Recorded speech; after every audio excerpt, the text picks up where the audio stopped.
Hello, everyone. Thank you guys for coming on this Saturday evening.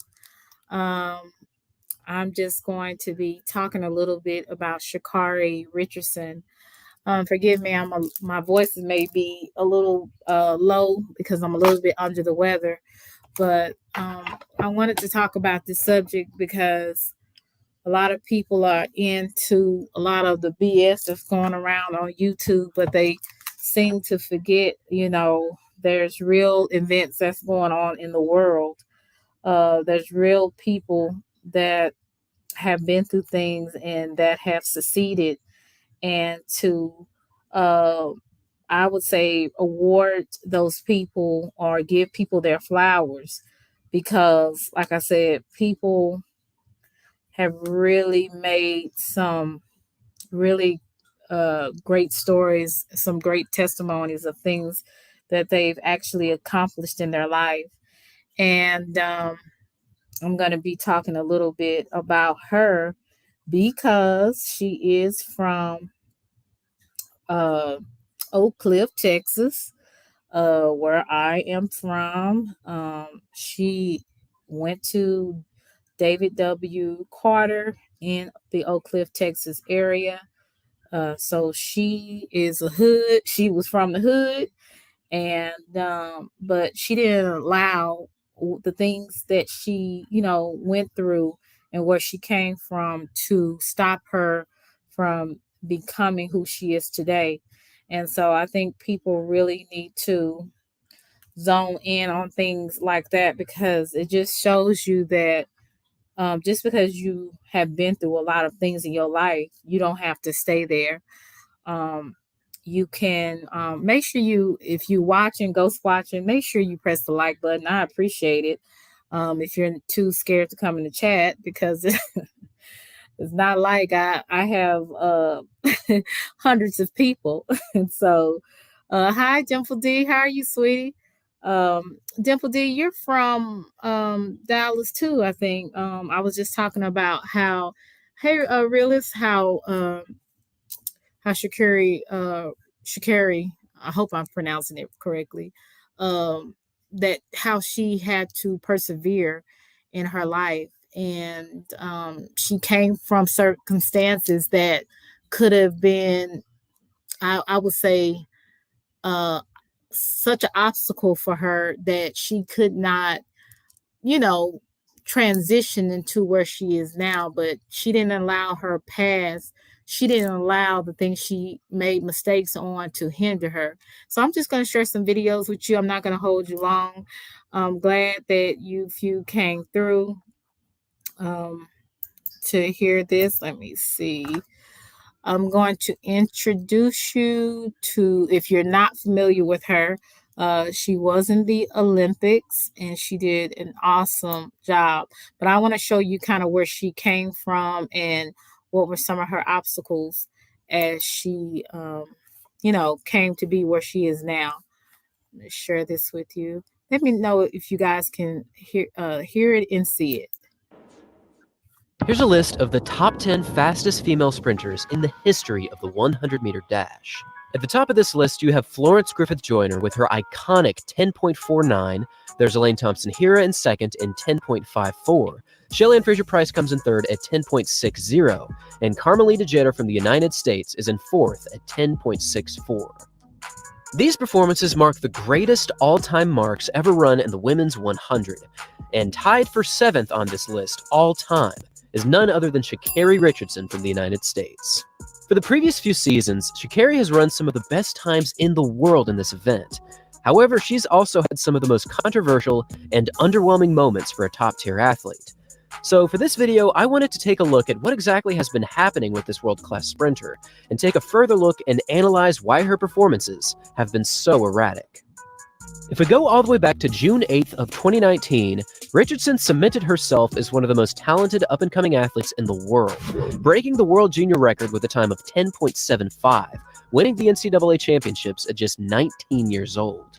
This was a huge moment for Richardson, who had previously only broken the 11-second barrier in this event twice, and over the following few years, she saw her international sprinting profile absolutely skyrocket. Throughout the 2020 season, Richardson performed very well, running under 11 seconds on 4 separate occasions and beating many of the world's best. However, it would be in 2021 where she saw her greatest improvements to date. On April 10th, she ran a spectacular time of 10.72, placing first in the Miramar Invitational, which now placed her as the 6th fastest woman of all time. With a strong start, a smooth stride, and incredible top-end speed, Richardson had once again jumped into a brand new area of sprinting greatness. But it would be the 2021 Olympic trials that brought the greatest success and ultimately the greatest disappointment of her career. At these U.S. track and field Olympic trials, the stage was set for many new names to be associated with greatness. In this competition, we saw many tremendous showings from athletes such as Sydney McLaughlin, Cole Hawker, Ryan Krauser, and Noah Lyles. But in the women's 100-meter dash, Sha'Carri Richardson stole the show, achieving her first national title and racking up over 10 million views on YouTube for this one performance. With her fire red hair and stylish appearance, Richardson looked completely poised to sprint with the greatest runners in the world. However, this incredible moment came with a complication, as she was also soon banned from track and field for marijuana use earlier in her season. This ban meant that Richardson was officially eliminated from the 2021 Tokyo Olympics, and her dreams of bringing back an Olympic medal from Tokyo were now officially over. After missing out on Olympic glory for a 30-day marijuana ban, Richardson jumped into the 2021 Prefontaine Classic, where she unfortunately placed dead last with a time of 11.14. And then 2 weeks after this performance, she again had a rather subpar performance in Italy, running a time of 11.19 on September 5th. 2021 was a season marked by extreme highs and very low lows. And moving into the 2022 season, the uncertainty surrounding her future was certainly at a high. But to the surprise of many, she came in swinging, and she was once again running some of the best times in the world. For her first 2 races of 2022, Richardson was pretty far away from breaking the 11-second barrier. However, she got redemption at the Prefontaine Classic, running a time of 10.92 and placing second against a world-class field. And from this moment forward, she carried some pretty solid momentum throughout her outdoor season, with one day in particular resulting in amazing times. On June 4th at the Stars Athletics Sprint Series, Richardson ran 2 of the fastest times in the world, clocking a time of 10.82 for her first performance and an even faster time of 10.73 in her second. Now, these results did come with the assistance of pretty significant tailwinds, but even when they're corrected for the wind, they still come out to be well under the 11-second mark. After placing first in these 2 races, Richardson only continued her success on June 12th, running a wind-legal time of 10.85 at the New York Grand Prix. For the previous month, she was running consistently under the 11-second mark, and it did seem as though she was ready to not just make a World Championship team, but to potentially bring back a World Championship medal from Eugene, Oregon. However, on June 23rd at the United States National Championships, she experienced a disaster, running a time of 11.31 in the first round, and she was immediately eliminated from this competition. This moment resonated in a very similar way to her 2021 Prefontaine performance.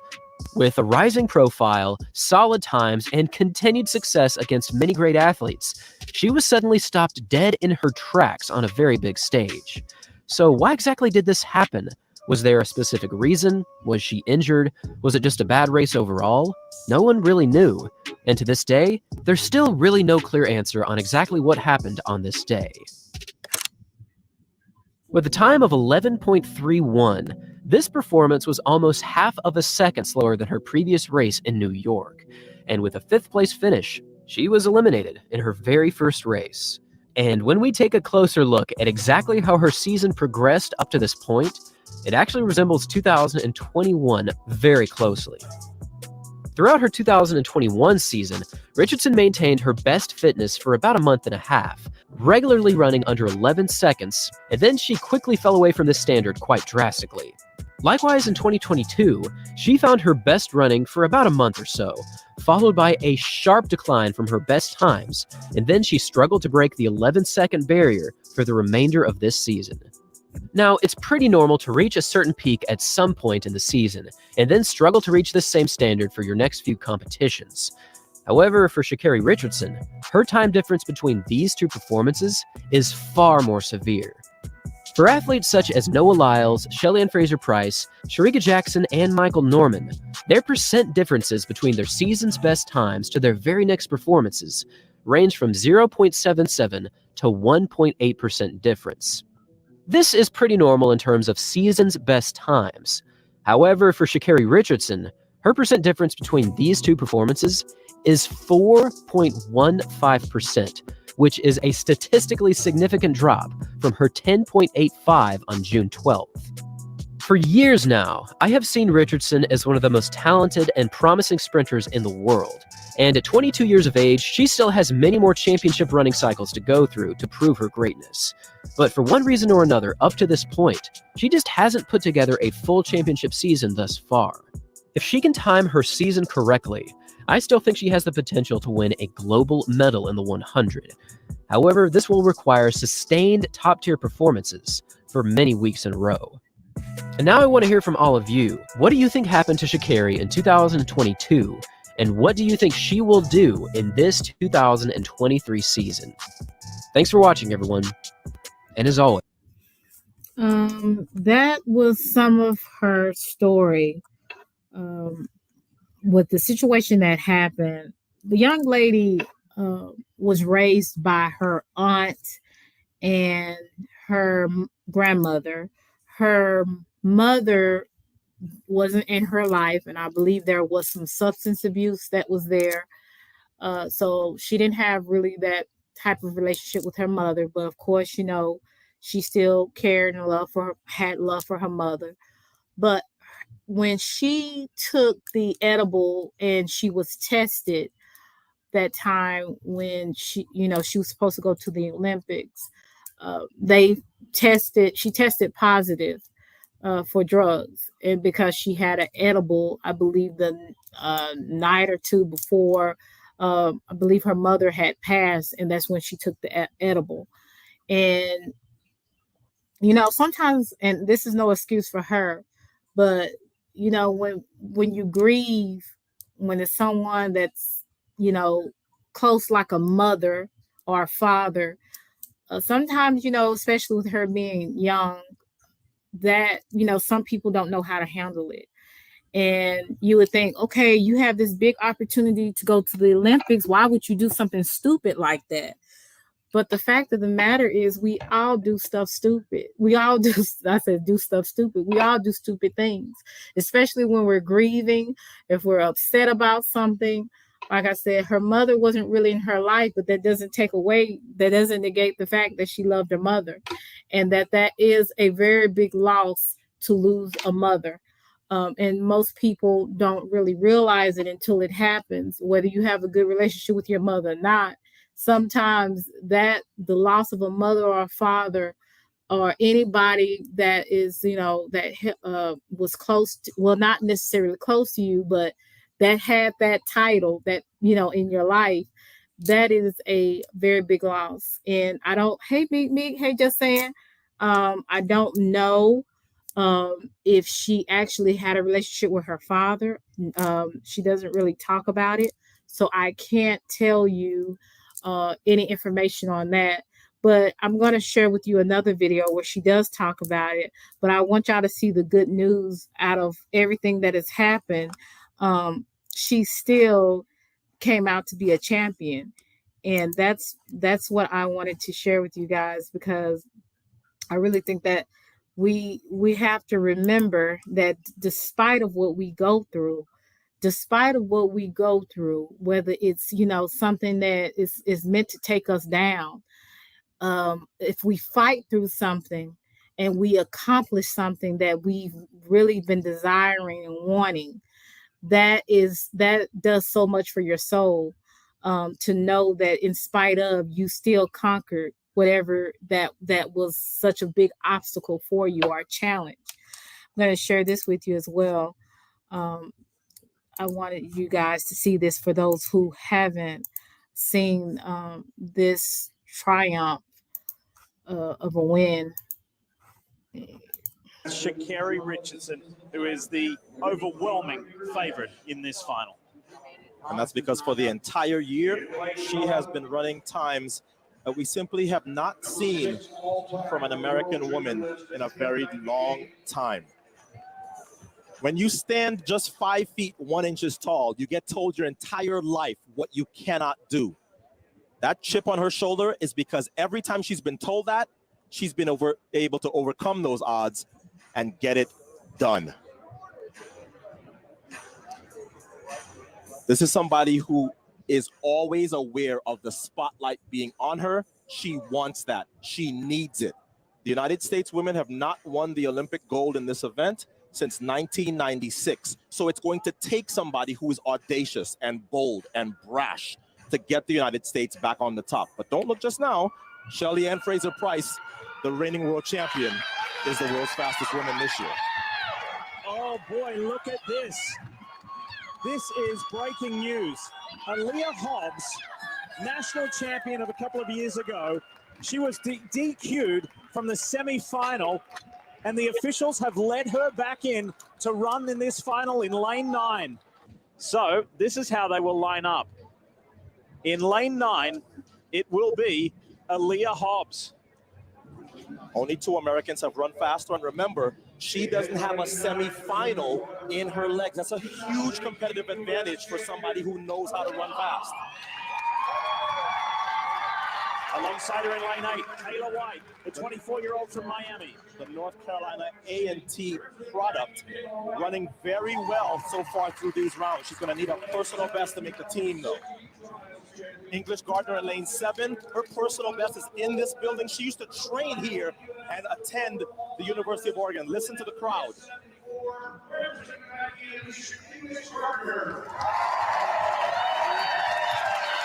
Has her own food stand named after her here as English's Garden. Here is Gabby Thomas, who thought she was out of the semi-final and then ran her way in to this final.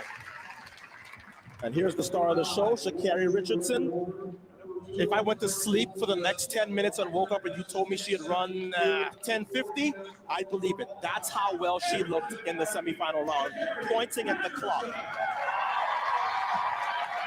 The time she ran the semifinal, only 3 women in history have ever run faster than under any conditions. On the inside, in lane 4 of Sha'Carri Richardson, is the 26-year-old Javianne Oliver. I think she's making this team, Lee. She's looked so consistent. She trains with the young lady to her right under Dennis Mitchell in Florida.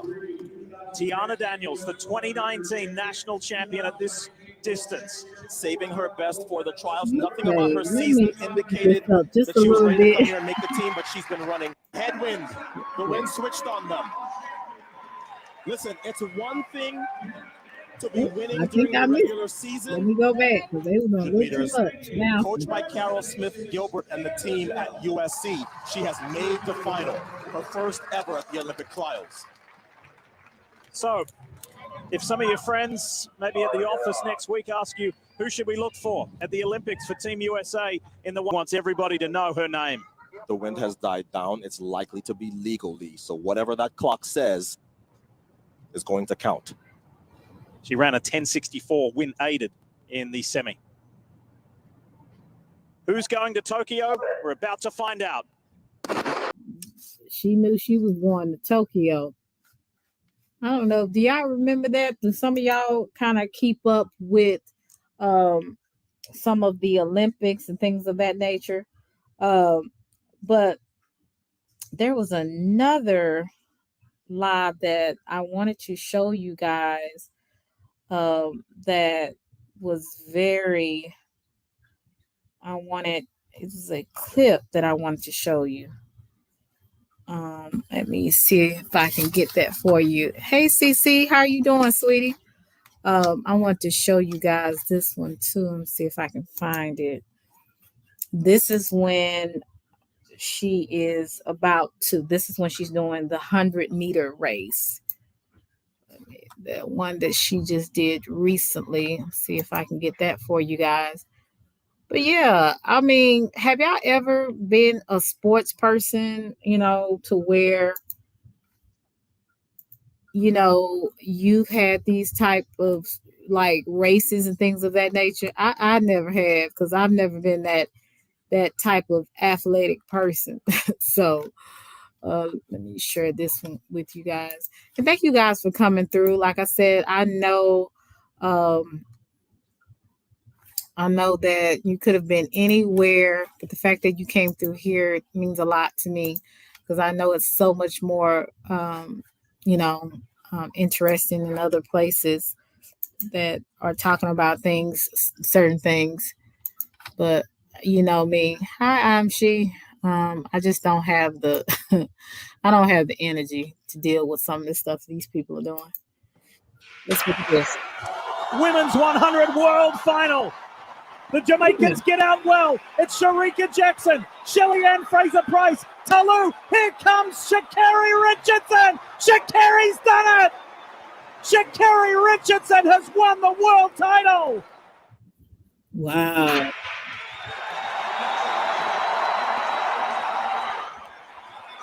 Look at her run, y'all. This is exciting. Beautiful.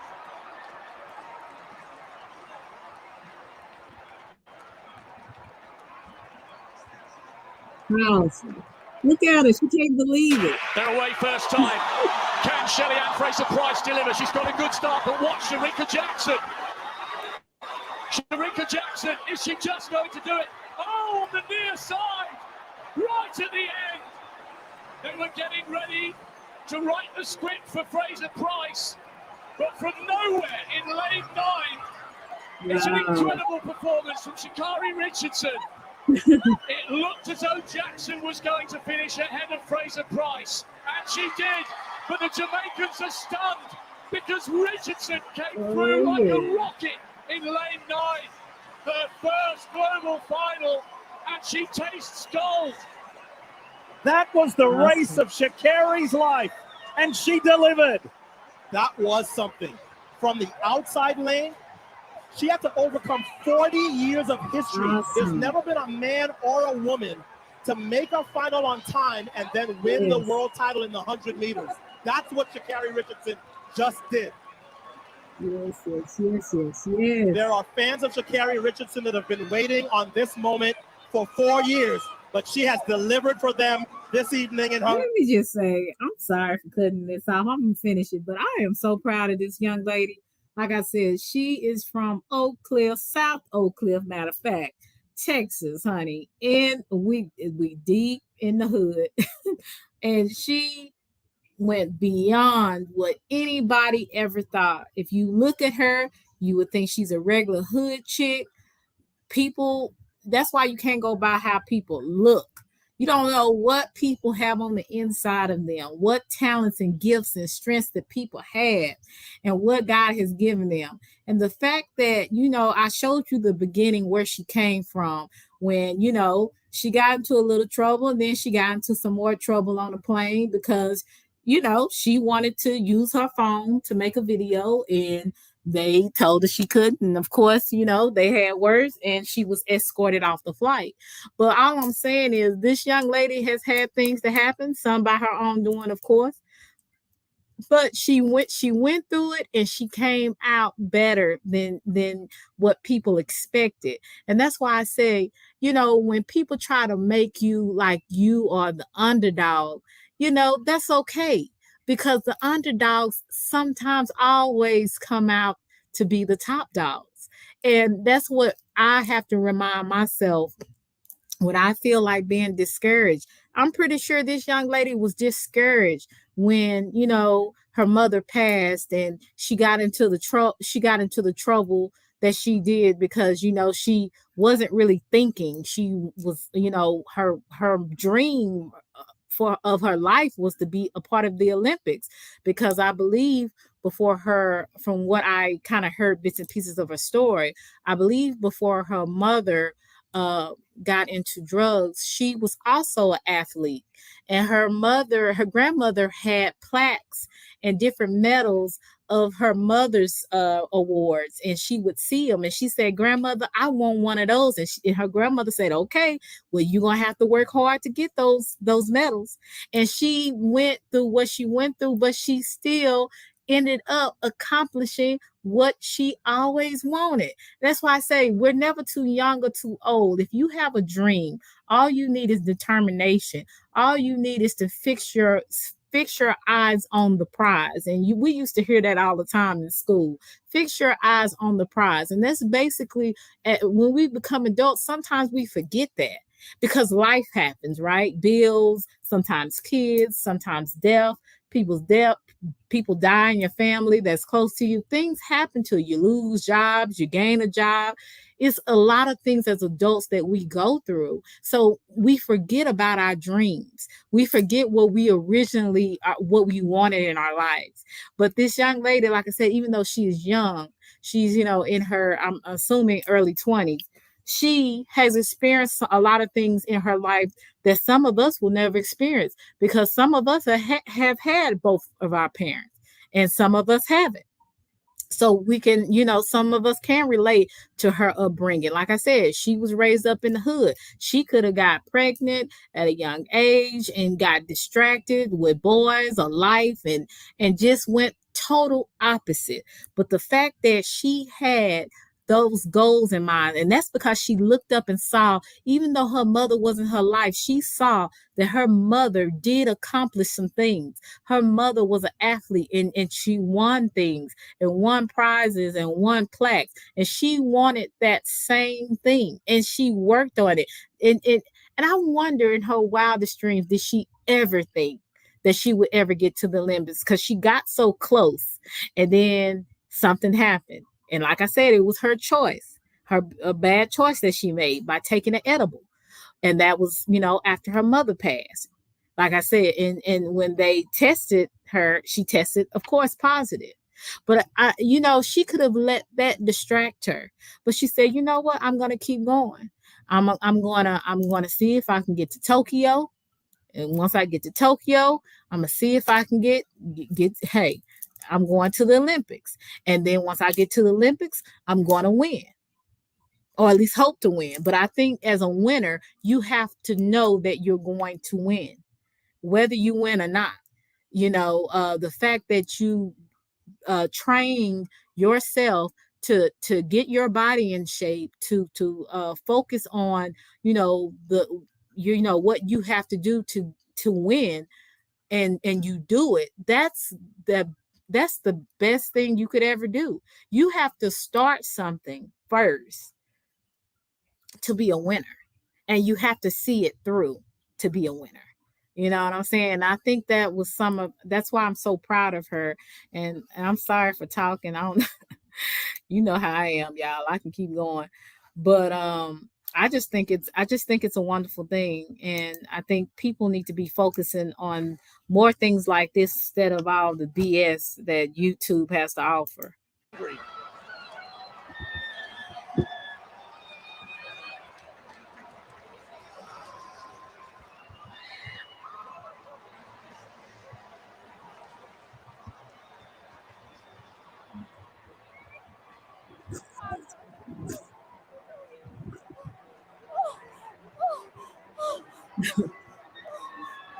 Look at them.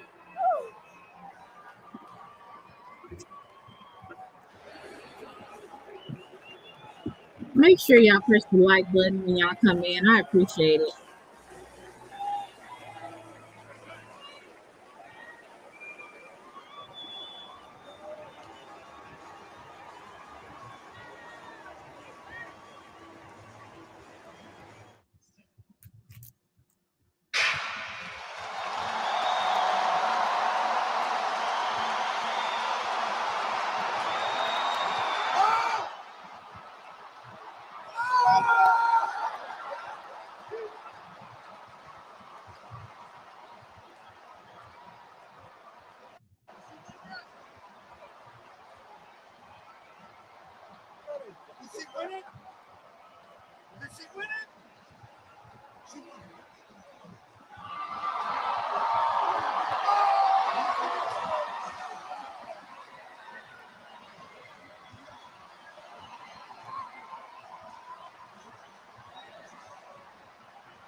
$100 Richardson.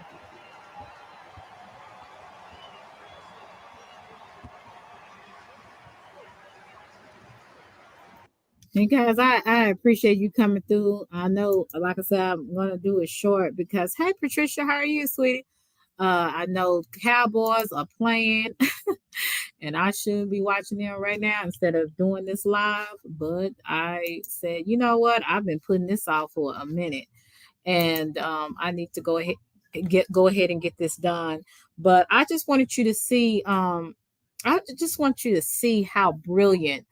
Um, yeah, yeah, Meek, I am supposed to be talking. How Sha'Carri Richardson is, and how amazing she how she glided. I mean, it's almost amazing people have that talent to be an athlete, and really a good athlete. And I don't know if you've heard of the top dog and the underdog, and basically they're idioms, and that's basically like a figure of speech meaning something, you know. And the underdog is the competitor thought to have little chance of winning a fight or a contest. You know, a lot of people kind of in the media kind of look down on this young lady. Hey, Chickadee, I don't know if I spoke to you.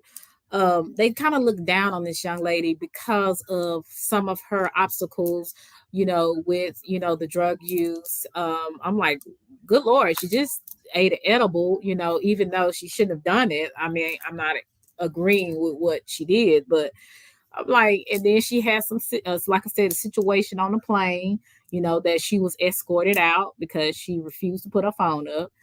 But I'm like, the young lady has went through so many things that probably other people would have never lived through. You know what I'm saying?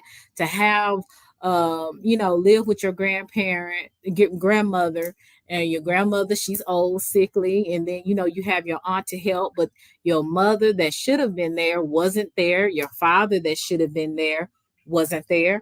And some people, when they have things like that to come into their life, they lose focus. They lose focus. They have no purpose because they're what they're going through. Have you ever heard of people just living out the storyline of being a victim?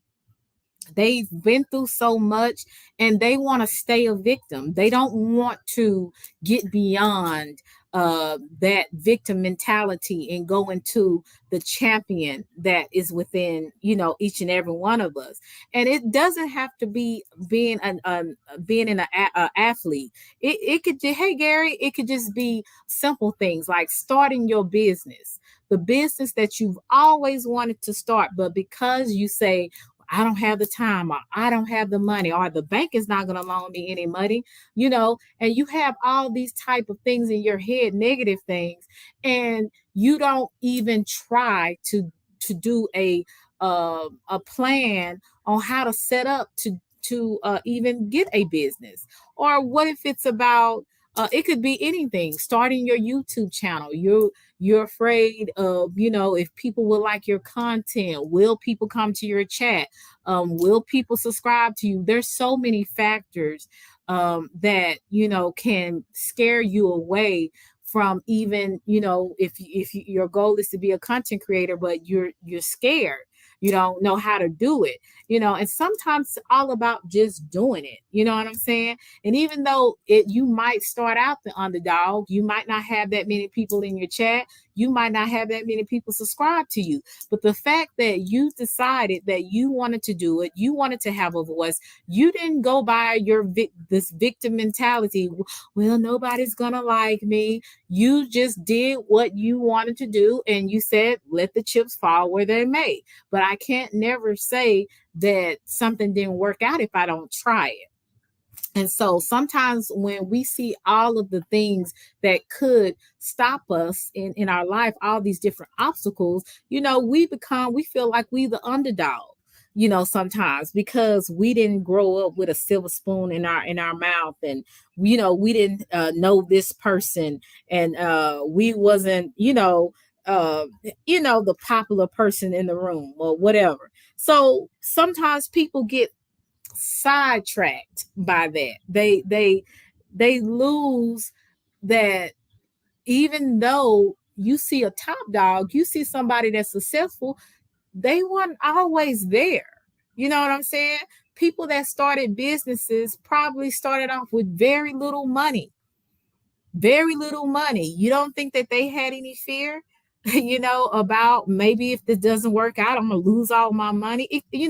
Whatever you want, and you feel like you have so many disadvantages, but you might have all that you need on the inside of you. You just have to do what people won't do, and that's to actually step out on faith. When I started this channel, I was very afraid because number one, I've already started with some drama with other people that I had no idea I was around. And when I came on this platform, I already came with controversy. So I was already afraid. I already knew that I was going to get backlash from people and all this kind of crazy stuff. But I realized that everything that I need is inside of me. I can't worry about people because at the end of the day, I have to live with me, right? So I had to get beyond my fear, get beyond my status of just being the lower man on the totem pole or the underdog, because I was not popular, not as far as having a channel. I was not popping where people wanted to come and see what I had to say. So I had a lot of disadvantages. But then I also realized I also had some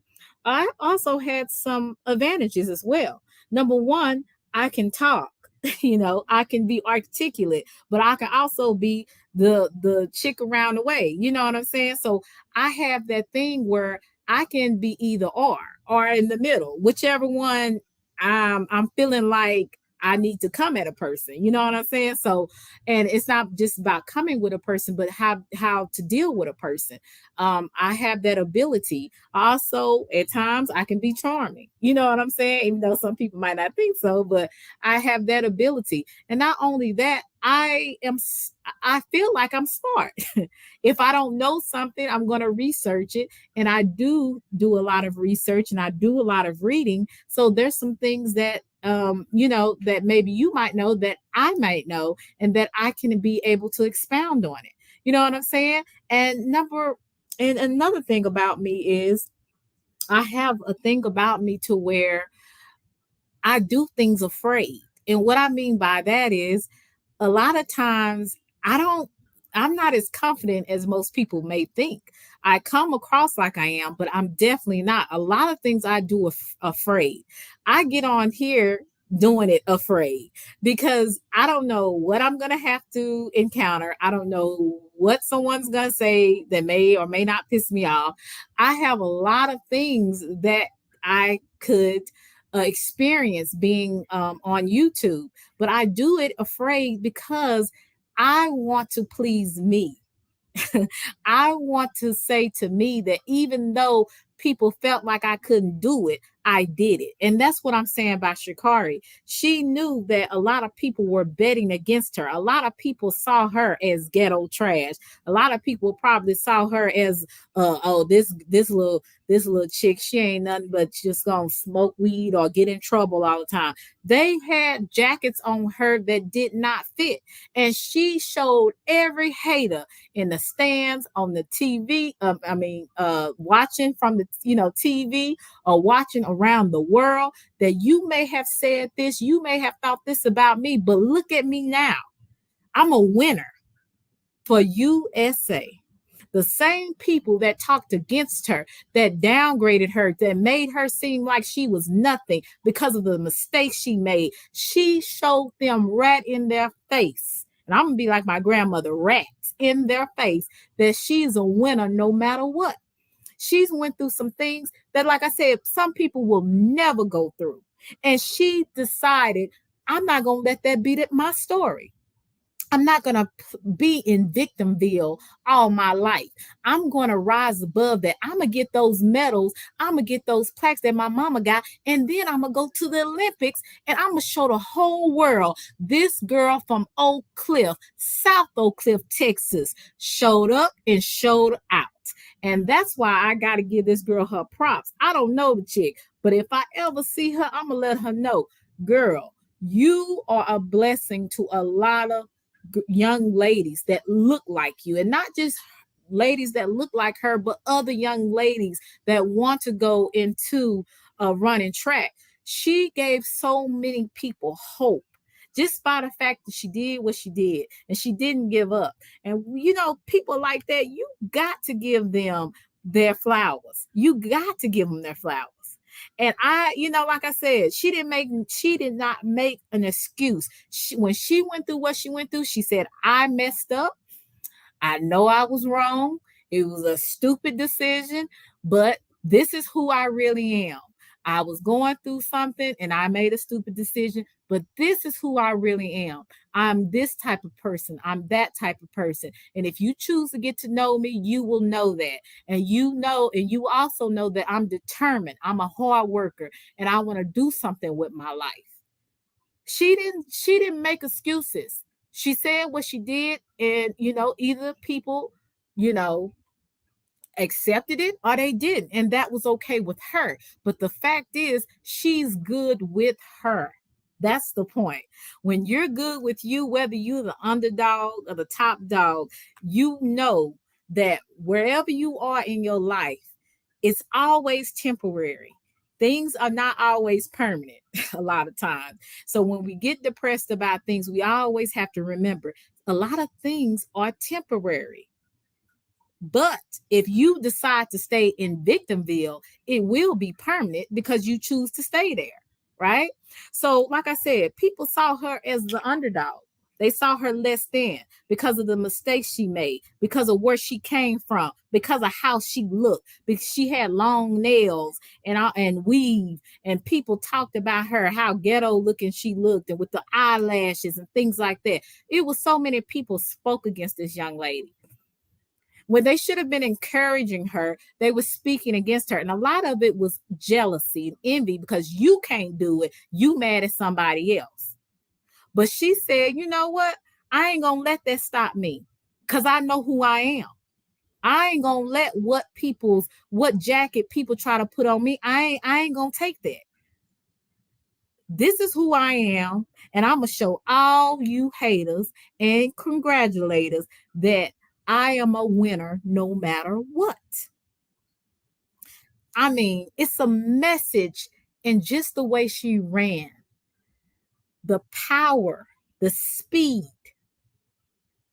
the resilience, the determination, the courage to run in front of all those people. I would be so worried about me falling and falling on my face. But she glided just like a horse. And I'm not comparing her to a horse. I'm comparing her performance and how she glided, as she ran. And how powerful it was. It was amazing to me. And, I look at the definition as the top dog, and top dog is a person, a group, or a thing in a position of authority, especially through victory and a hard fight competition. This was a hard fight competition. You had girls in there that have been running for years to get to this place, including Sha'Carri. They've been running for years. These were some very fierce competitors. She wasn't running against somebody maybe like me or you that can't run. She was running against people that were just as powerful and just as good as she was. And I can you imagine last year when she went through what she went through and she didn't get to go to the Olympics, how she felt? She probably felt, thank you so much, Dimple D. I hope you come back. When she went through what she went through, she probably felt depressed because she let herself down, right? She let herself down. She let the people that she loved down. But she said, I'm not going to let that stop me. And it had to be her grandmother speak to her. It had to be her grandmother or her aunt or somebody in her family that said, girl, pick your face up, put your head up, and keep going. If you didn't make it this time, you'll make it the next time. You just can't give up. I'm pretty sure her grandmother, because her grandmother and her aunt is a very strong force in her life. And I'm pretty sure somebody told her that was close, that loved her, and said, pick your head up. You made a mistake. Don't keep doing the same stupid stuff, and do better the next time, and keep going. That's some of the number one things most of our loved ones that's close to us tell us. My grandmother would always say, keep going, trust God, and keep going. People that were close to me would tell me the same thing. Keep going. Don't ever give up, and trust God. And I'm pretty sure her grandmother, her aunt, or somebody close to her told her to keep going and keep your head up. Don't put your head down, because everybody makes mistakes. Everybody does stupid stuff that cause them certain things that they probably desire, as far as, like I said, she wanted to go off to Olympics, but because of what happened, she was not able to at that time. But that didn't mean she was going to stay there. That's why I said, when you're a winner, you're not going to stay where you are. You're going to keep striving. You're going to keep moving. You're going to keep practicing. You're going to keep seeing what your competitors, what they're good at, what are their weaknesses and their strengths. You're going to study what you need to do to get where you need to go. And that's what Sha'Carri did. She didn't let the things that her failures on last year or the year before. She said, this is a different year. This is a new year. And I'm going to show all of y'all, including myself, because how you think about yourself on your performance or what you're doing is what matters the most. Okay? It doesn't so much matter what other people think. It matters more on what you think about yourself. And she wanted to make herself proud of herself, and there's some things in my life that I am so proud of me, because I had the tenacity, I had the courage, and I had the determination to keep going in spite of. And I'm pretty sure that's how she felt. She didn't so much care about so much the applause of those people, even those naysayers up there that didn't think she was going to win. They probably thought the Jamaicans were going to win for whatever reason, because I think one of the competitors, I don't know, I think she won last year. If I'm, I don't want to misspeak on that. So if it's not right, let me know in the chat. But I think the other competitor from Jamaica, she won last year. So this could have been the same scenario, right? But she worked hard. Sha'Carri worked hard. She was in the gym. She was on the field, the track field. She was paying attention to her diet. She was paying attention to what she was putting in her body. She was being more focused. She had her eyes on that, getting that Olympic medal. She had a purpose and a goal in mind, and she didn't take her eyes off it. And this is how I know that regardless of her being the underdog, she showed everybody, all her naysayers, even the people that were for her, that she is the top dog. She fought fiercely for that spot. She didn't let her limitations, she didn't let what maybe other people said about her get in her mind and her ear to stop her from performing. She kept going. She was determined. And if you ever had something in your life where you wanted in your life, or something in your life that you've desired, may not have always been, you may have not been athletic like me. You may have, had other things in your life that you wanted to pursue. And because of you not having certain things. Like I said, having that underdog kind of mentality. You never tried. Maybe there's something that you need to do to improve your life or to accomplish a dream that you felt like you couldn't do, you know. We all have certain things that we've had dreams about, and because of fear, a lot of it is fear, and because of, hey CKJ, a lot of fear, and sometimes it's also because of we see our circumstances and we're not where we want to be in our lives, you know, and we kind of back down on a lot of stuff. But the fact of the matter is, the only person that puts limits on you is you yourself. A lot of times, it's not always other people putting limitations on us. Sometimes it's us putting limitations on us. I remember someone telling me, Selena, sometimes you get in your own way. And I feel like it's not just me. I feel like a lot of people are prone to getting in their own way. They have the potential to do more. They have the potential to succeed in what they're wanting to go into. But because of fear, because of what they feel like people will say, because of I just don't want to look stupid if it don't work out. Well, what if it does work out?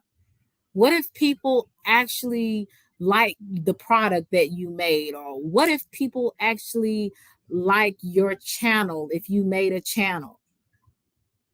It's a lot of what ifs, but you'll never know unless you go forward. You got to go forth in something. And that's what I seen Sha'Carri went through. She said, despite of what I've been through, despite of not having a mother in my life, despite of not having a father in my life, despite of being from South Oak Cliff, Texas, and being in the hood, despite of how people perceive me because I like to wear weave and long nails and long eyelashes, despite of anything, I'm going to win. I'm going to win. And winning is not always getting first place. That's where people get mixed up. Winning is just going through the situation, whatever obstacle you're going through, and keeping your head up and not giving in. Keeping your eyes on that prize, keeping your eyes on that purpose. See, a lot of times, and this is what happened to her when she was going through grieving and other situations that have maybe occurred in that time. And it's normal to get distracted, right? Especially when someone close to us dies. It's very normal to get distracted and grieve, and to the point that we do stupid stuff, right? It's a part of life. And we don't always handle grieving in the best way. But she had a situation to where she could have just been like, you know what? I'm done. I'm done. These people, they'll never accept me for who I am. I don't know if I'm fast enough to beat this girl over here or that girl over there. I don't know if I'm good enough. I got so much against me, stacked up against me. I don't know if I got what it takes, right? And that happens sometimes. Sometimes we get in those moves to where we even question, do we got what it takes? Do we have what it takes to do this and do that? I'm pretty sure she felt like that. But she, like I said, it always takes a word from somebody that loves you to remind you who you are and where you want it to go. And sometimes if you don't have that, sometimes the best friend that you got is you. Sometimes I used to hear a song, you have to encourage yourself a lot of times. Because sometimes we don't have that person that is there all the time to let us know that don't give up. Keep going. Stay your eyes on the prize. Stay your eyes on that purpose. Don't get distracted. They don't matter. You matter. And what you think about yourself matter. You got to encourage yourself sometimes because you're not going to always have that person there. And even though she had people there, I'm pretty sure she had to have it within herself to say, I'm going to do it this time. I messed up the last time, but that's not going to be the story this time. I'm going to do something total different. I'm going to change my habits so that I can accomplish my goal. And that's what you saw, ladies and gentlemen. You saw a young lady that was struggling a year ago to now. The total difference of what I showed you, the beginning where people, like I said, they talk so bad about the girl, she kind of, was like, look, that's not me. I don't know why y'all saying this stuff about me. This is not me. You know what I'm saying? And she was like, this is who I am. I made some mistakes. And people want to put a jacket on her. And that's what people do to you guys sometimes. That's what they do to me. They put a jacket on you that don't fit. People don't know your struggles. People don't know what you've been through in life. People don't know your background. Some people, it's just good. It's a blessing just to get out the bed in the morning because you've been down and you've been through so many things in life. Some people's struggle could be simple, like, like I said, just going to work or brushing your teeth. People struggle with things that you have no idea what they're struggling with. And when they do the little things that they do and they accomplish, that means a lot to them, whether it means nothing or little to you. Like I said, when I first started this channel, I was very afraid. Number one, people are very cruel and they do put a lot of jackets on you that don't fit, right? And you got to go through a lot of different trial and errors with people. Some people come off cool, then they prove not to be so cool, right? Then you in shaky, you feeling like, okay, can I trust this person? Can I not trust this person? People get mad at you. You don't know why. There's so many different things that happen when you become on YouTube. If you're not careful or if you don't have a focus and you don't have a message, you will lose yourself each and every time. That's why so many people start off really good in certain things and they end horribly because they allowed themselves to get distracted. And when they gotten distracted, they gotten so far away from their purpose. They don't even seem or look like the same person when they first came on. That's why I said Sha'Carri kept her eyes on the prize. She kept focused on her goals. She didn't allow any and everything to take over her purpose of getting into the Olympics and winning. And ladies and gentlemen, you see it. I've shown you the video footage. She is a winner. Like I said, she was the underdog, but she became the top dog. And that's how you have to be in life. You don't have to stay the underdog. You don't have to stay in victimville. That's your choice. It's your choice. And when you decide that you don't want to stay there anymore, you keep persevering. And just like when I was talking to, I think a month ago, when I was talking about the Earl Spence and Terrence Crawford, when they had their fight, and every time, Earl would get knocked down, he would get back up, even though he knew he wasn't gonna win this one, but he still got back up.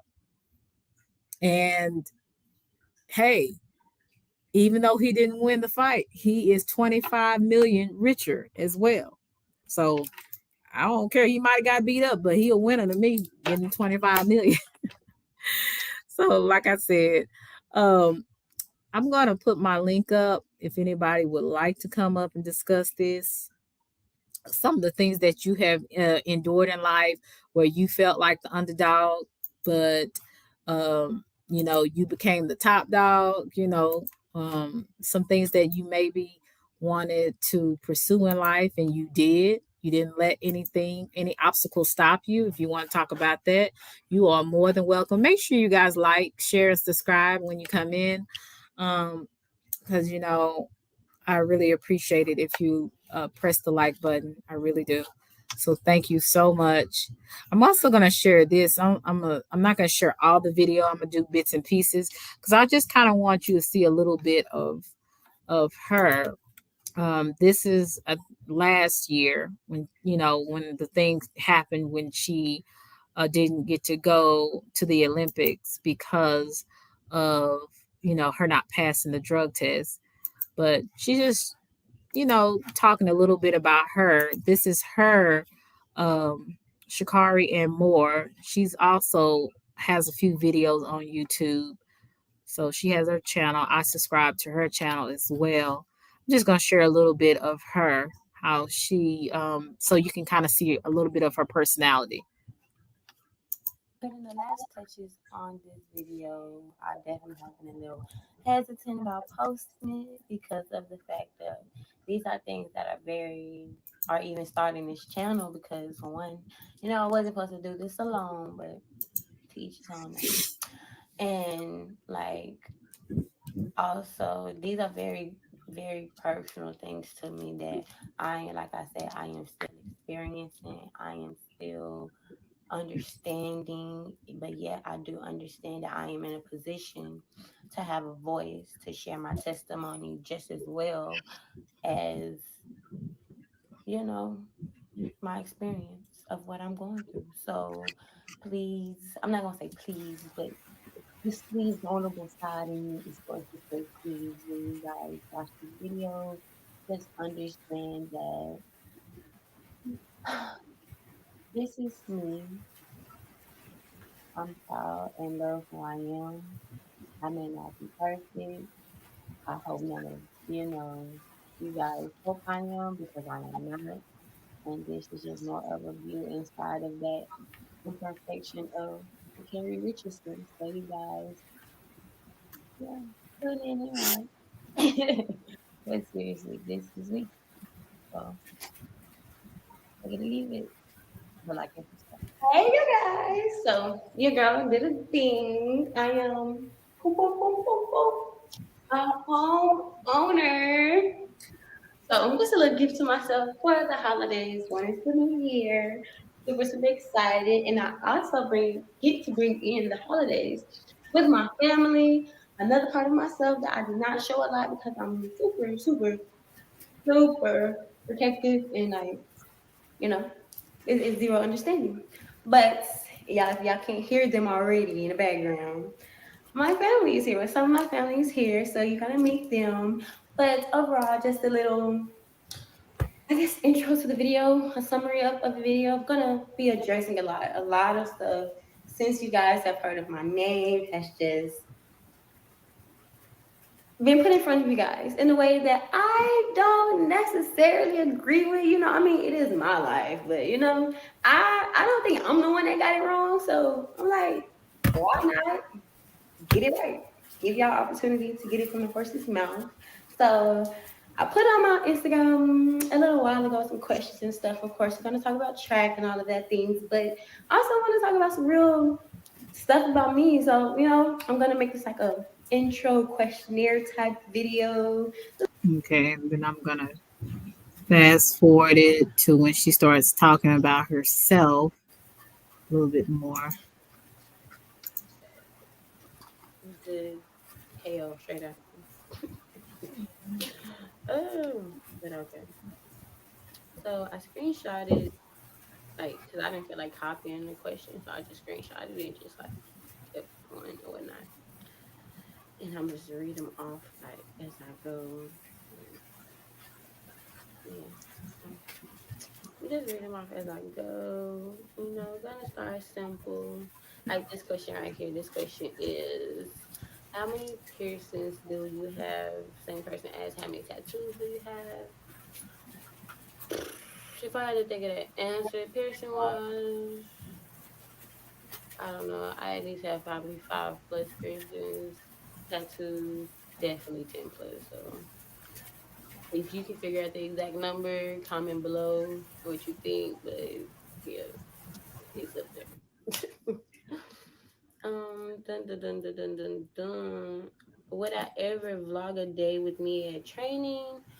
Um, I wouldn't mind vlogging a day of me at training. However, I would have to get clearance for that. um, and only because my coach don't play. So yeah. But it's another. Oh wait, no, wrong way. I'm thinking I'm on Instagram. It's a screenshot. Okay, next one. I'm kind of gonna start it out a little slow. I'm gonna believe this supposed to say overcome to become as successful as you are now. Honestly, I don't even feel like I'm that successful as I could be, should be, and will be. But the biggest obstacle is just understanding and keeping myself grounded, like being whole within myself. Because in the industry, in the world, in this just just out there, it's a lot that can influence you. It's a lot that can change you. It's a lot that can manipulate you. And you have to understand yourself more than anything, because peer pressure is real. Like, you know what I'm saying? Or wanting to be in, or wanting to be understood or verified by others. I mean, unfortunately, that is a real thing in society, in this reality. So I feel like the biggest thing is overcoming, the influences and the crowds and the misdirection, and the yeah, overcoming those things will probably, I would say, has been my biggest obstacle. And then also being considered a famous person, y'all. I really don't get it. Well, I guess I do get it, of course. Like, logically I get it, but still I feel like nobody should be famous. Nobody should be, honestly, like, for real. I won't feel like people should be famous. When you make people famous, that's when you put a celebrity title on people. You're saying that this person is higher. I've mentioned this and said this before on my Twitter. I think like people are commenting saying, "Oh no, it just means that you're very good in a profession or something of that nature." Anybody can be very good in a profession, but not everybody's walking around labeled celebrities and things of that nature. So does that status even exist?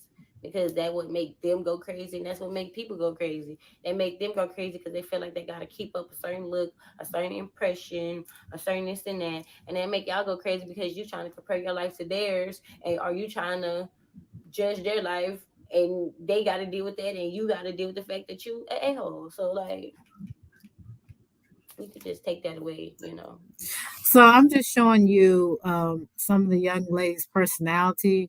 She's very humble to me, and that should make people more.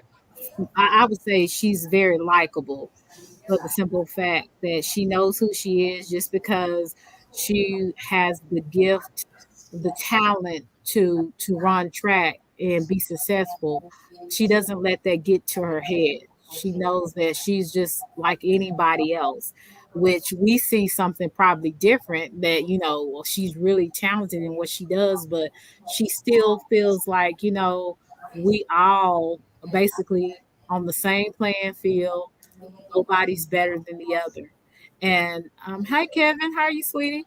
And that's what I like about her. Very down to earth, humble young lady. So I wish her the best. Hi, Meek Meek, what's going on? Hey girl, nothing. Just chilling. It done started raining out here, so ain't no outside right now. I don't like driving in the rain, but yep, I agree with everything you just said about her. I never really listened to her speak or anything like that, but I did pick up on what I feel like was maybe what her grandmother instilled in her, because not a lot of young people know about how the world operates. You know what I mean? Like, Right. knowing that it's dog eat dog out there. There's manipulation, there's peer pressure, there's all these things. But for her to be that young and get it is amazing, because Exactly. it takes some of us well into adulthood to understand Mhm. all of that. So I was kind of delighted to hear that, because some of these people, when they get into those things that can lead them to fame, they do get caught up in those areas. So it sounds like Right. she still has her grounding. So You can't that do makes it. me even more proud. Yeah, right. And that's what I was. I was applying her because I'm like, oh, she's not too far from where I stay. South Oak Cliff. And like I said, she's just a typical young lady. Raised up in the hood, and she was just like, I'm gonna do something with my life. And I was just, this is very just her story. If you go and look at some of her story, how she was brought up and some of the things she's endured, this young lady has a lot of strength, and it's not just her. It's some of us, even in the chat. We have been through things that maybe somebody else couldn't live to go through, but we persevered, and that's basically why I wanted to do this story, because, like I said, people want to focus on so much of the negative, what's going on, the drama, who did what, who did this, who did that. But they overlook stories like this, where you see this young lady could have went the total opposite way. But she decided, you know what? I'm gonna create my own narrative. I'm going to do the story how I want to do it. And she did it. Like I said, she was looking at her mother's medals at her grandmother's house. And she said, I want those medals one day, Grandma. And her grandma said, okay, you're going to have to work hard. You're going to have to work hard and do what you need to do. And that's exactly what she did. Kevin Yeah. said it's a doggy dog, especially if you in the workforce for our people. Yes, indeed. It's Very. no joke out here. I think that with just her story, um, we all can take a page out of her book. Right.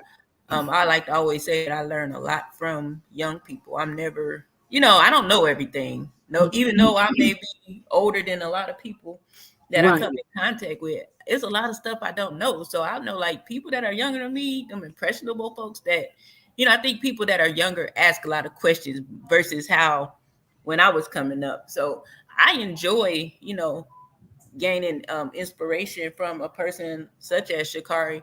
But I think that her story is a great example of life. Like you were saying, sometimes we get discouraged and we give up, but I Right. think it's meant for life is meant for us to live. And living ain't always easy. So we have those ups and downs. And I think during the downs, some of us, we waver in faith or maybe unbelief, and then we find ourselves kind of sitting on something, scared to move any which way. But I know for myself, I'm learning that regardless of how it feels, regardless of how it looks, if I understand the meaning of faith, then I got to keep going, no matter what I see, no matter what it looks like, no matter how it feels. You got to keep going, because there is a destined end for, even if it's, I think we have multiple endings. You know what I'm saying? I don't think Right. it's like it's multiple steps to that final place, but we have to go the route, and it ain't Mhm. always pretty.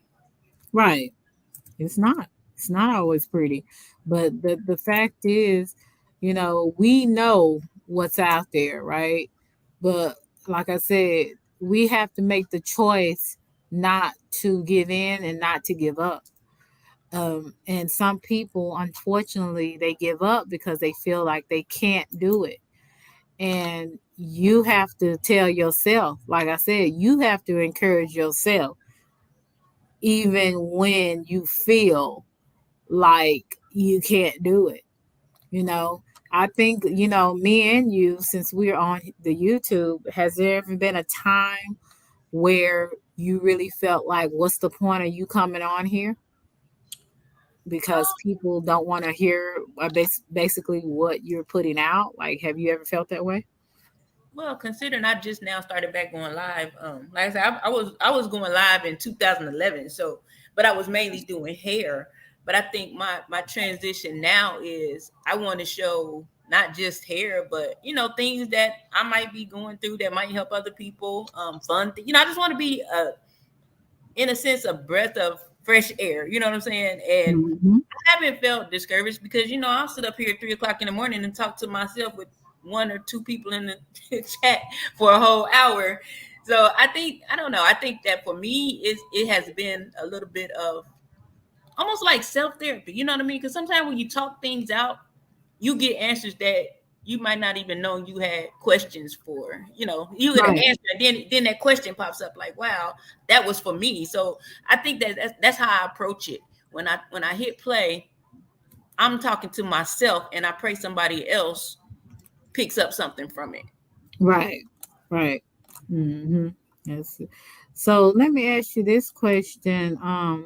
Has there ever been a challenge in your life where you feel like you couldn't do it but you decided to do it and you actually accomplished what you thought you couldn't do? Yeah. My last salon that I opened, I was sure. You know what I mean? I had all the I made sure I was like, I want this God, I want that, and everything lined up just the way I asked for it.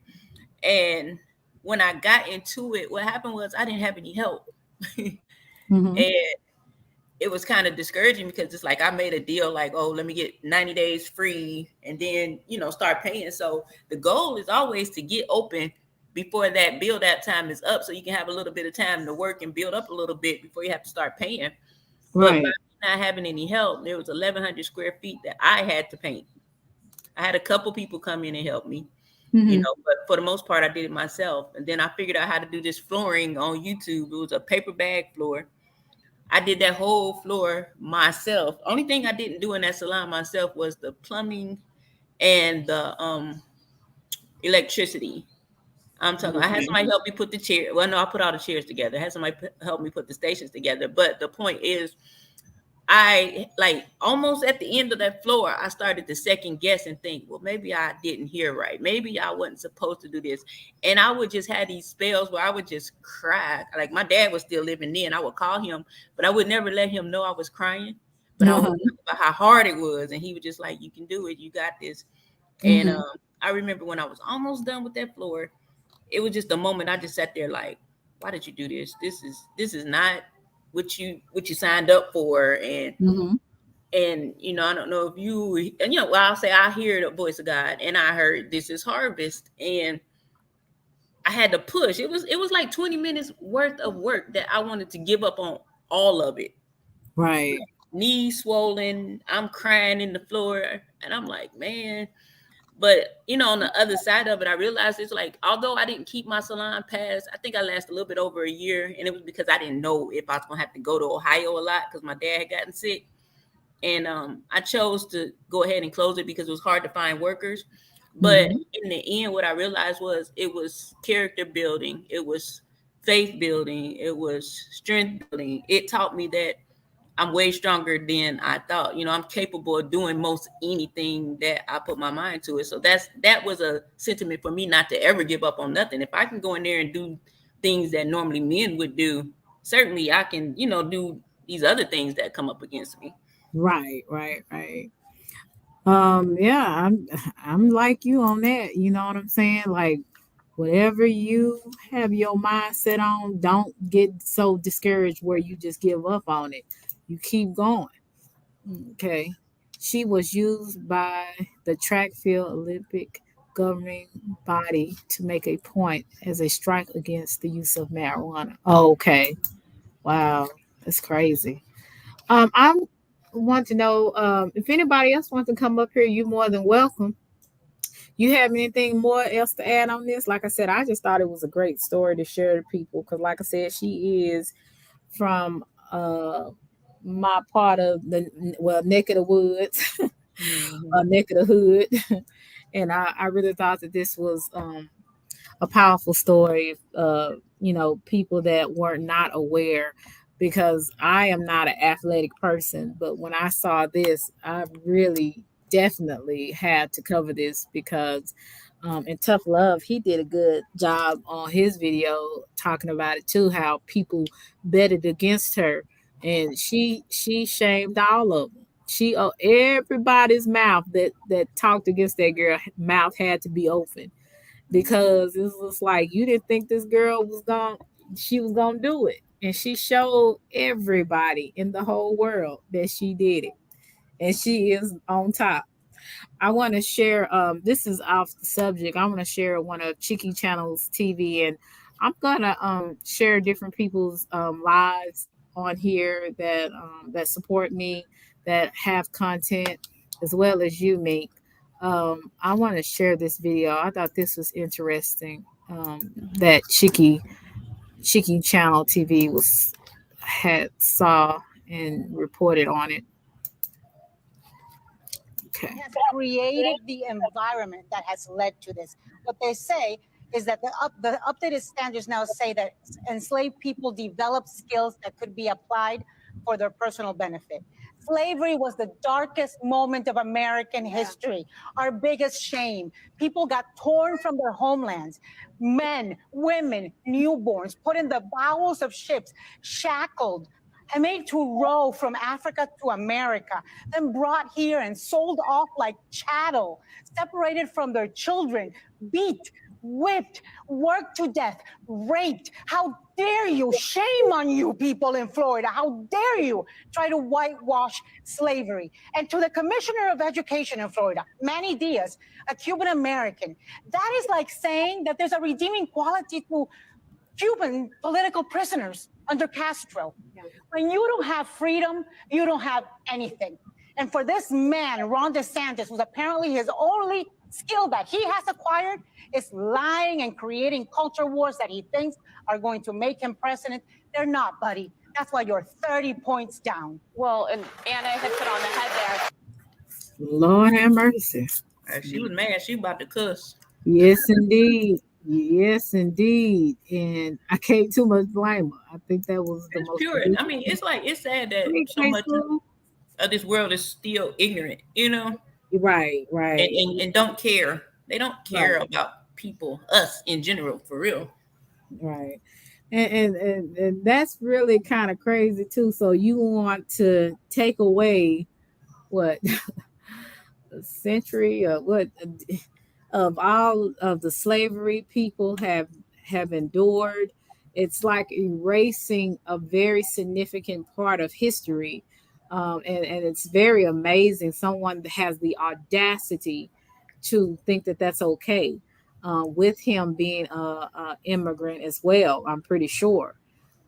So your people came over here and you like they were under Castro at one point, and they have endured some things as well. So what if we erase that history? You know, it's things people don't think about stuff until it's, I guess, their ethnic group or whatever. But you know, fair is fair, you know, and you can't erase history. It is what it is. It happened, and it happened. So don't try to you know, whitewash it or take it out of the history, because it happened and it was there.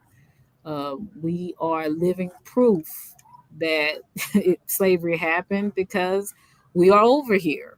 But from what I've heard, some historians say that some of us were already here. So that's something to kind of research too. What do you think about that, me? Yeah, I know that we didn't all come from just Africa. You know, you have people like here in Charleston, they talk about how they were brought over from the islands and they were in the islands. And yeah, I think that is something worth, you know, if you want to know the history, it's definitely worth digging into. I also know that it wasn't just white people that bought slaves either. That's something I want to research more into. Mm-hmm. And I don't want to get too deep in it because I don't know a lot about it, you know, because I don't know. Like here, it's the slavery stuff is so it's like rich history here. Like downtown Charleston has the courthouse where they actually sold slaves, you know, and the prison where they locked them up and things like that. So a lot of people here don't even like to go downtown because they're like, do you know what they did to our people? But me being from up north, I look at it as a stamp of my freedom because I can go stand on those stairs and not be sold. I can look at that building, and because of those people that went before me, I don't have to endure that. So I look at it as a celebration for my life, my freedom. So I don't know. Like I said, I just look at it a little bit different, but I think it's probably different because I'm not from here. But, I'm glad that I am able to embrace it like that. I don't forget who I am, where we came from, and all that stuff. But I put a different spin on it because I like to, anything that's a negative, I try to put a positive spin to it if I can. Case Lou said Charleston was a major slave port. I know Virginia was as well. But Charleston, I wasn't aware of that. Yeah. But because and work the Gully Geechees, I wonder. I gotta look on Cheeky Channel TV to see if she has anything about the Gullah Geechees, because from my understanding, they were already here in the Charleston area. From my understanding, they came here. Most of the slaves did come through here first. I remember seeing that in movies. I forgot the movie, but they were talking about how they came. They brought them into Charleston, South Carolina, and the Gullah Geechee is rich heritage down here. In the Charleston area. Okay. Yeah, it's like they made their own land. They're the ones that's from the islands. That's what I was saying. I believe that some people are even about here from the islands, not necessarily just because here the Geechee dialect, it's very strong. And it almost sounds like Jamaican, but it's not quite. You know what I'm speaking? Okay. Yeah, I'm that's kind of interesting. I'm a study some, and I might even talk about that, the Gullah Geechees, because PBS had a program on that before. We did. Okay, I'm gonna do some research on it, and I'm gonna bring it to you guys if some of you guys don't know already. I have some really smart people in my chat, so I'm pretty sure y'all know about it. I'm still learning a lot about some of the different cultures and things of that nature. So listen, I'm about to let you hear my sister talk like people here in Charleston. Okay. This is Selena. Hi, Selena. Hey, how are you? Great. So here people tend to say, girl, I ain't about to go nowhere. Where you about to go? What you finna do? In that way. You want to go over there? I ain't trying to go over there. And they talk really fast and it's really broken. So really? You have to catch up to it. It kind of sounds like New Orleans a little bit. Mm-hmm. Yep, it's a little Cajun twist to it. And then some people have it deeper. Yes. Depending on where they were or whatever. That's why you hear like when Ronald Jones talking, he'd be like, I Geechee. That's literally how they talk. Okay. No face. Okay, that's pretty good. Interesting. Okay. I like different accents, and that was one of the things that kind of grabbed me about Ronald because even though he's a little troll, that accent is something about it. I just like hearing it, and I like hearing people from New Orleans when they speak in their dialect, because I know now they do say when I get mad, they say that I sound like Texas and Louisiana, which is weird. I'm like, I don't know. I don't know how that is, but it's like it's mixed up together because all my broken English come out when I get upset. So yeah, that's pretty interesting. Thank you for letting me hear that, because I really like that. Thank you. When I first moved here, I used to be like, huh? And tell your sister to subscribe to my channel. Hopefully she would like, share, and subscribe. Like I said, I'm trying to build my channel up, and I'm gonna get y'all some good topics. And I always tell y'all, give me some ideas. I'm more than happy to receive them. Anybody that wants to give me any ideas. But guys, I appreciate you. Meek, you're always a blessing, sweetheart. You are one of my girls. I'm telling you, everybody needs a friend like Meek, for real. I be trying. I don't ever want to make nobody an enemy. You know what I mean? Yeah. That's why if I ain't fooling with you, I just don't fool with you. You're not my enemy. I just don't fool with you. But if I fool with you, I rock with you. Meek is a very nice person, but also she is very genuine, and she, she has something to say. She gonna say it. But she said 40% of slaves came from Charleston. Okay, because I went back now on my mother's, no, my mother's side.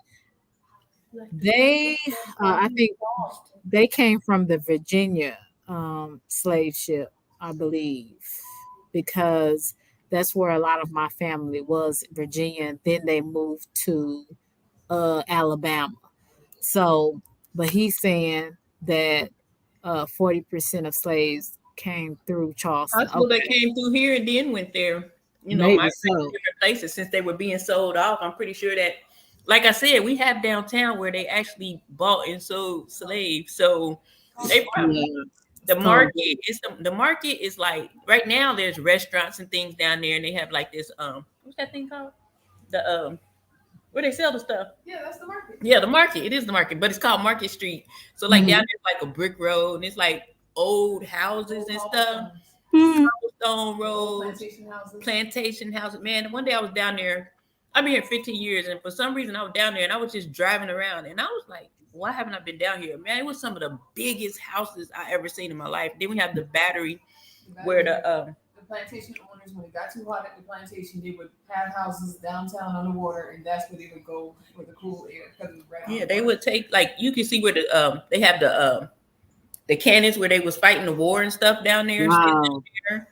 Some of our ports have the ships, the old battleships and things. Really rich in culture down here, like old history. We still got them statues. The only one you took down was Calhoun. Yeah, it's a lot of, and they're still named after slave owners. Yep, they ain't changed much around here. That's crazy.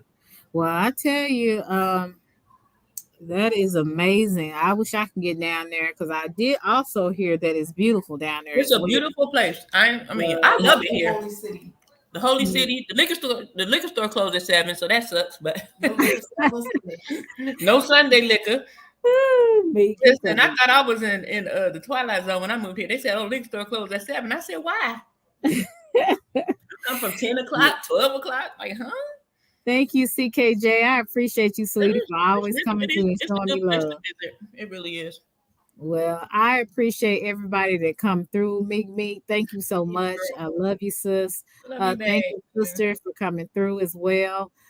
Thank you guys for coming through on this live. Like I said, I've been putting it back. I was supposed to go live yesterday, but I just was not feeling it. And I'm really not feeling it today, but I decided to go ahead and persevere. So thank you guys for coming through. I hope that you got something from this, whatever you're going through. Remember to keep going and stay focused on your purpose. Stay focused on the goal ahead and don't get so distracted you lose yourself in it. So, guys, be blessed. Love you to Reese's Pieces.